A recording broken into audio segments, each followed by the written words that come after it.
Hi guys, Mark Crossfield here. We're going to do a chipping video today. I've got some wedges in my hand. I'm going to talk to you a little bit about how I might choose to use different clubs and maybe some kind of different ways of hitting them. But we've got a special guest joining us. I'm sure lots of you have already heard of Andrew if you haven't already. We've got Andrew Rice joining us from the States, a fantastic golf pro, does some great work around chipping and the full swing. He's someone that I've read and always eager to see his opinions on things. So thanks for joining us, Andrew.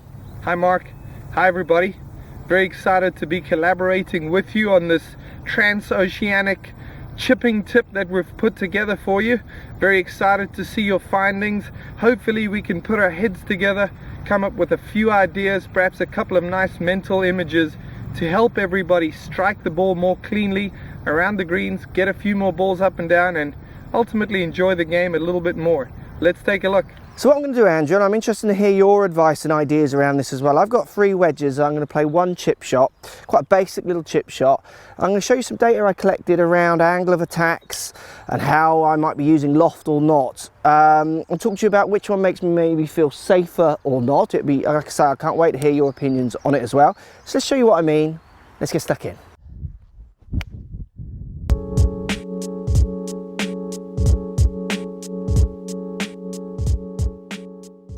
Right guys, so what I've done is I've hit 4 sets of chip shots, all trying to chip the ball 4 to 5 yards out in front of me.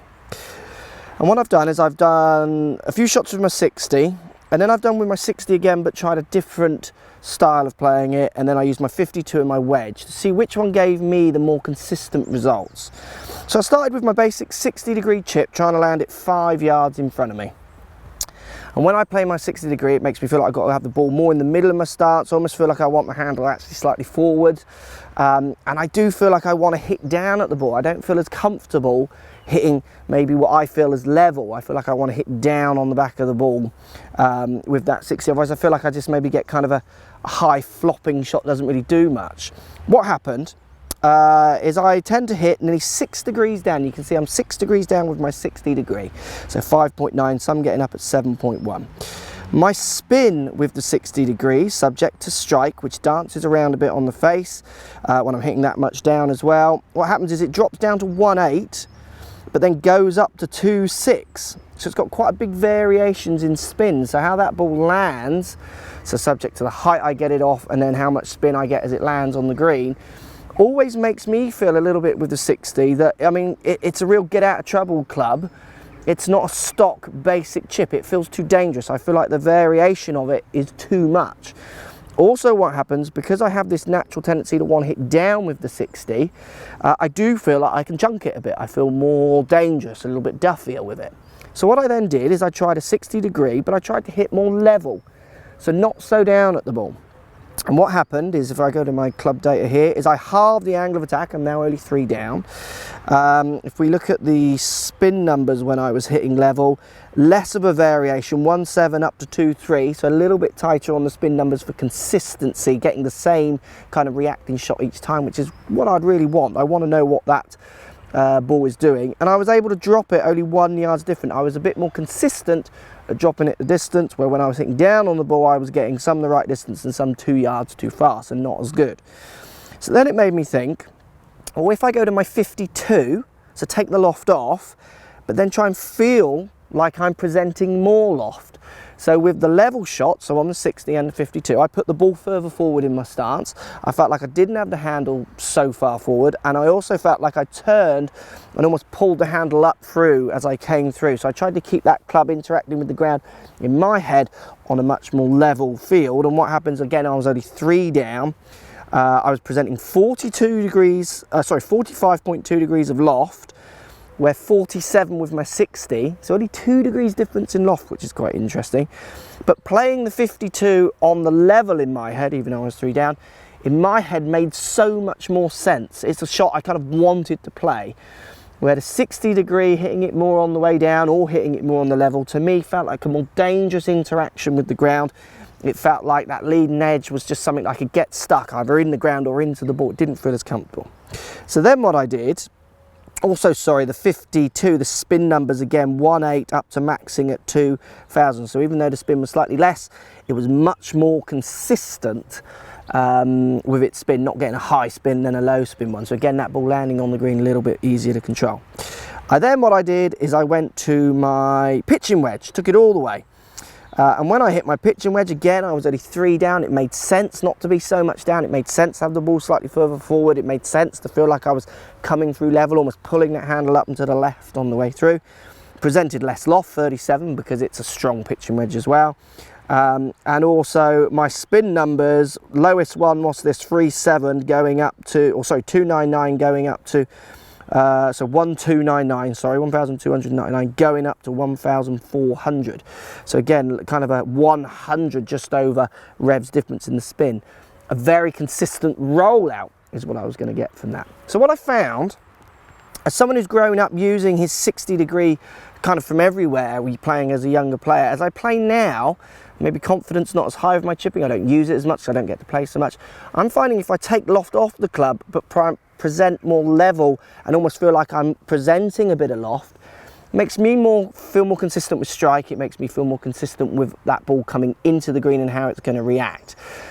Now I see good chippers using variations. I'm not saying there's a right way or wrong here. I'd be interested to see your thoughts, Andrew. What do you think? I mean, for chipping, should the guys be thinking about using maybe a little bit less loft and playing more neutrally, or should they be using lots of loft and going for those kind of high spinny ones or what have you? I'd love to hear your thoughts.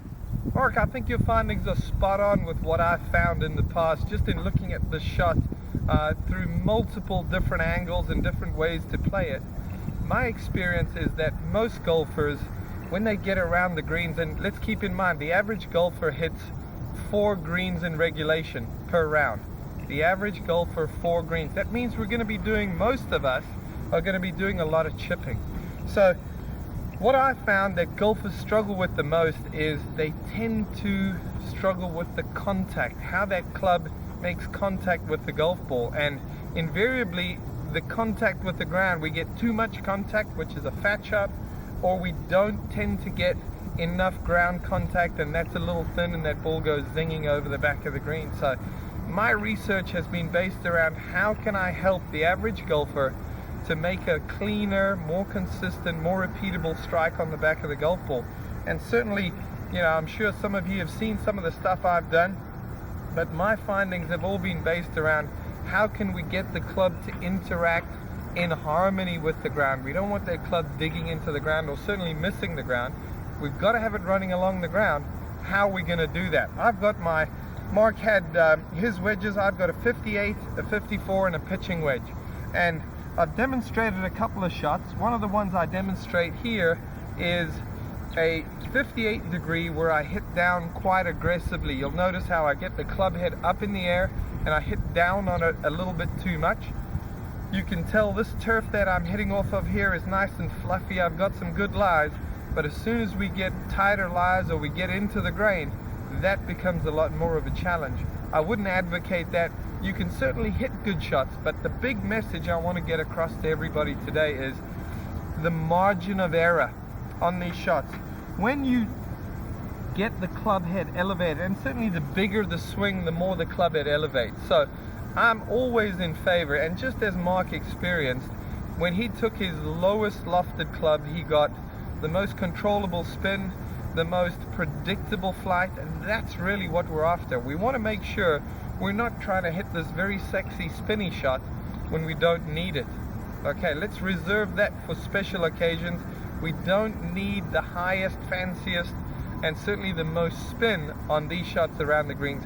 We just need something that's predictable, and that's certainly what Mark's findings were, commensurate with what I've found over the years. So let's take a look. I'm going to start out, let's start out with the club that I would advocate most people try to use as a pitching wedge, a lesser lofted wedge. Certainly if we don't need to get it very high in the air, we just need to fly this ball 5 yards and create a predictable trajectory, spin rate, so that we know how far it's going to roll out. I like to see how can we broaden that margin of error. Okay, I like to see a ball position in the middle of my stance, my weight very slightly on my front foot. As a result of my weight being slightly favoring my front foot, the handle just nudges forward ever so slightly, And now I want to picture this club coming in very shallow, almost as if it's going to run along the ground underneath the golf ball. In fact, a lot of times when I'm hitting these shots, I'll actually brush the ground prior to the ball, but because the club's not coming in at a sharp angle, it doesn't get stuck in the ground. The club head stays low and it actually glides along the surface of the ground, sliding under the golf ball, getting the right speed into the ball, and it makes it fly the right distance, and I come out with a good shot. It's a much broader margin for error here. So the mental picture I want you to have is the sole of the club coming in as if it's a plane, landing on the ground, and it's going to land underneath that golf ball and glide along the ground. That carried about 6 yards. Nice clean strike. So how do we get this? A good little practice drill I've found is put the club on the ground there and just drag it through the hit. That gets you to feel how this club head stays nice and low through the strike. I don't want too much wrist. I don't want to get this club up in the air very much. I just want something there. That was spot on, 5 yards. Now, what happens if I start to take the wrong club? Okay, you'll notice my swing with the pitching wedge versus my swing with the 58, which is my lob wedge. The 58 is I need to make a much bigger swing to get the ball to carry the appropriate distance. Bigger swing, higher club head, just opens the door for more to be able to go wrong. So when I take my lofted club, it's very difficult to get it as shallow simply because of the size of the swing. So if I do take a lofted club and I decide I'm going to hit down on it a little more than I would prefer, what happens is the club is in close proximity to the ground for a very small window. You've got to fit that club right through that window every time, and if you can do that, you can hit that shot very nicely. But the predictability, the consistency behind it becomes a challenge. So even if you do decide, hey, I like chipping with my lob wedge, let's go for a similar approach where we're going to have that shallow angle of attack through the ball, feel the club head coming into the ball very shallow, hit that one a little bit too hard.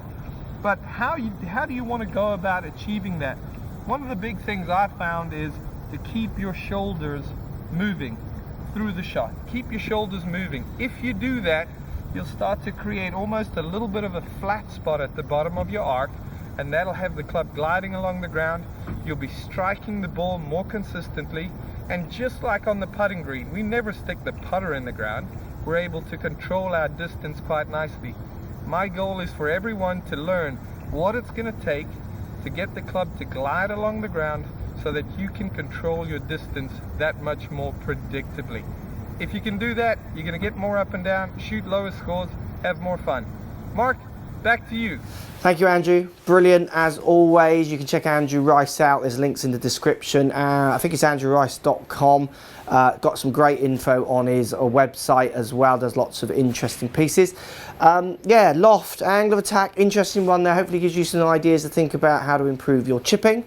Trying to get that plane, as Andrew explains it brilliantly, to land safely rather than that small kind of window to get it perfect might be the answer for you hitting better chip shots. Now remember, there are people who with steeper angle of attacks who can also chip very well and get great results. It's not the answer, it just might be one of the answers that might help you hit some better chip shots. So thanks for your time again, Andrew. Brilliant. Post comments down below as always, guys. Thanks for watching, and I hope this helps.